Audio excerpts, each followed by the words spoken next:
प्रवेश करने का निर्णय करता है तो वह उसके जीवन का सबसे बड़ा फैसला होता है जीवन साथी का चयन।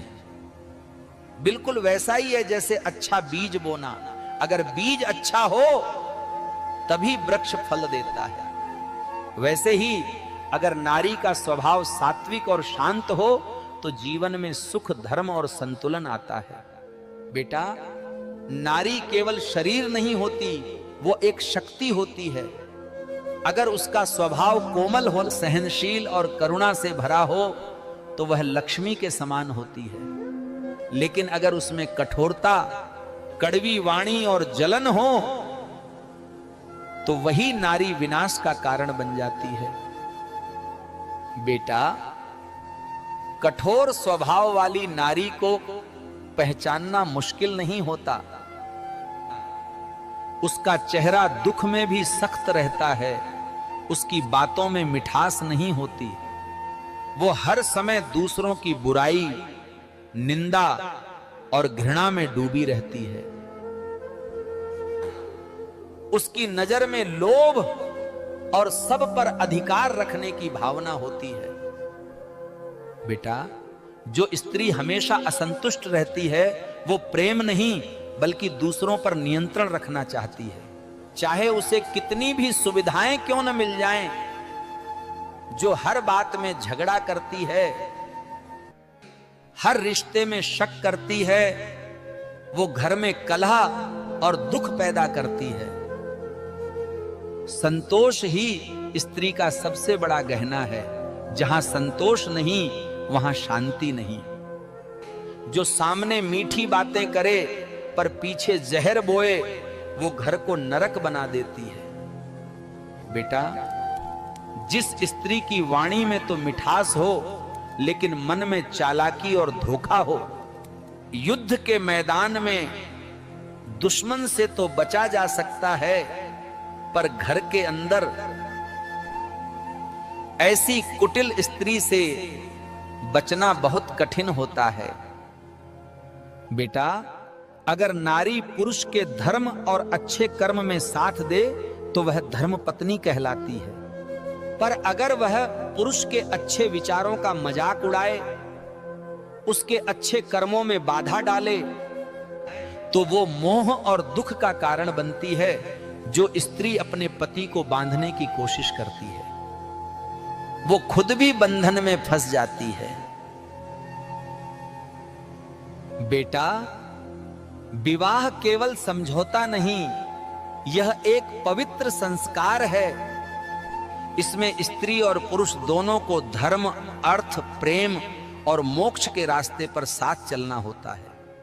अगर नारी स्वार्थी, असंयमी और कठोर हो तो यह संगम बंधन बन जाता है। बेटा, नारी का रूप तो आकर्षण का कारण हो सकता है लेकिन उसका स्वभाव ही रिश्ते को टिकाऊ बनाता है। जो स्त्री अपने माता पिता की बात नहीं मानती, सेवकों से बुरा व्यवहार करती है, दूसरी औरतों की बुराई करती है और यहां तक कि पशु पक्षियों के प्रति भी निर्दयी होती है और वह तामसी स्वभाव की होती है।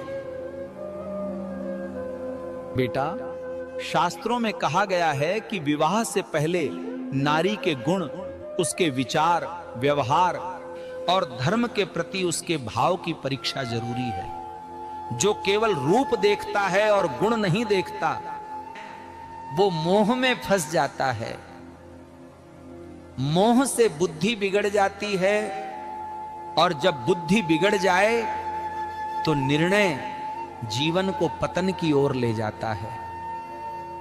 बेटा, जीवन की सबसे बड़ी परीक्षा युद्ध में नहीं, विवाह में होती है। अगर जीवन संगिनी धर्मनिष्ठ हो तो घर तपोवन बन जाता है,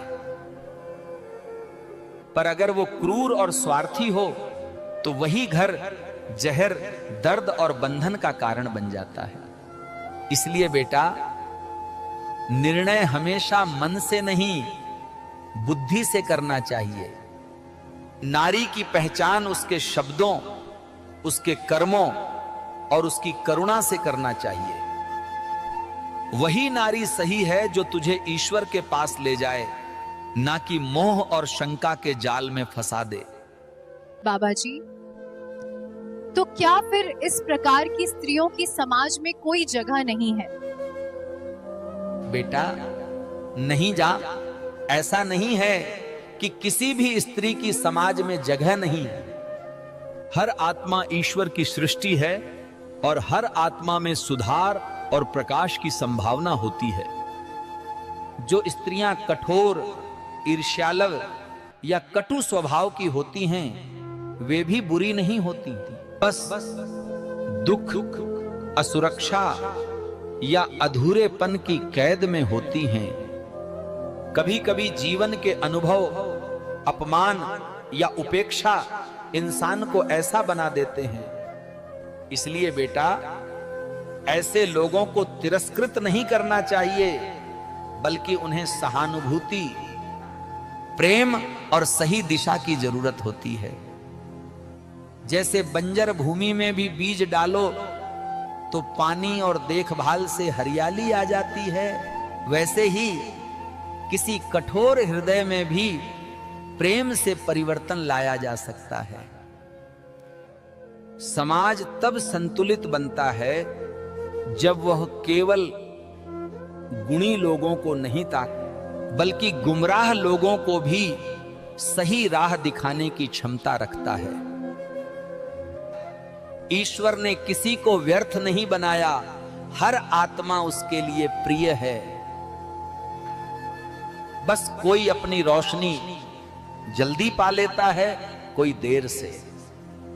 इसलिए बेटा, समाज में जगह सबकी है, पर सम्मान उसी का है जो अपने स्वभाव को सुधार ले, जो कटुता छोड़कर करुणा अपनाए और जो दूसरों के जीवन में दुख नहीं, शांति फैलाए।